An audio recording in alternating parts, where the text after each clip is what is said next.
Well, I've got pieces up here. There's 5 paintings in this space, and 3 small ones, another one. They come from different time zones. These are 2010. There's a piece from 2006 and 2003 from 2008. Kind of an umbrella term, I would say, Taoist geometry. And I've been working abstract for a good while now. I started out as a figurative artist, but I kind of hit the wall with that. I knew what things were going to do. And then so I kept evolving. I started getting into finer energies and ideas about things philosophically.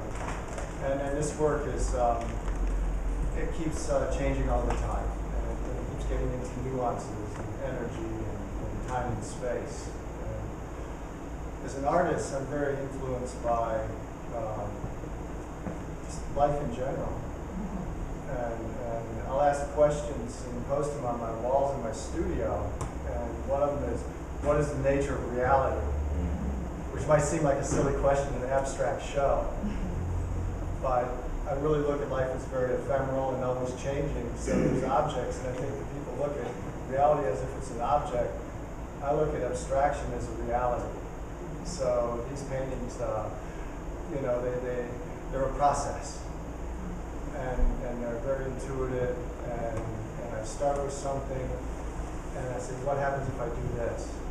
And for every action, there's a reaction. And so I keep working these paintings until they reach some kind of conclusion.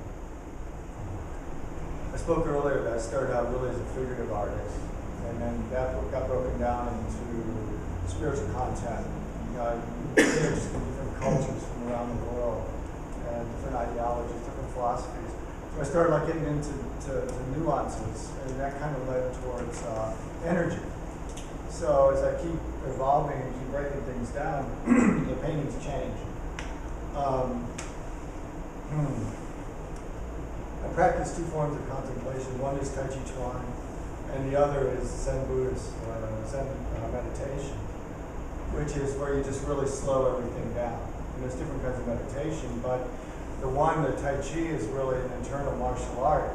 And so when you look at the paintings, you see like a lot of round movements.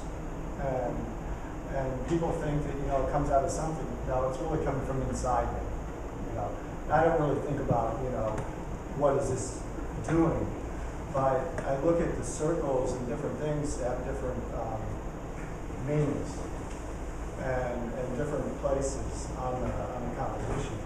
So the abstraction, and I like what everybody's saying, you know, if you look at figurative artists, they're very abstract.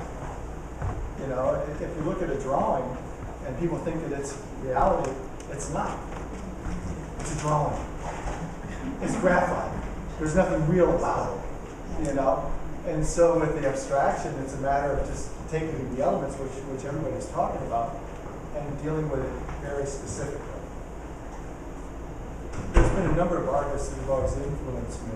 And when I really started getting into abstraction, it was more the moderns. The constructivist Delozitsky, Malevich, Paul Klee.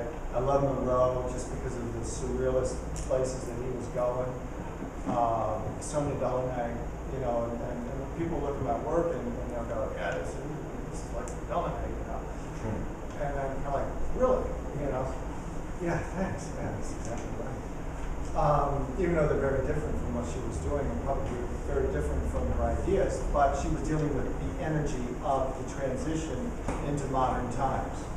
And that was the way that she could deal with these things. You look at the uncomfortability of Delozitsky and these Browning paintings that he was doing about action about ready to happen. And there's a very kind of jittery quality in his work, and yet it's very substantial. So there's beautiful things. We live in scary times. You know, if you ever sit down and pay attention, like, what the hell is going on? And in my painting, I really try to grab hold of that a little bit, you know, and sense that. You know, there's an old Chinese saying, you know, to be uncertain is to be uncomfortable. To be certain is to be a fool. And I'm very uncertain and very uncomfortable lots of times.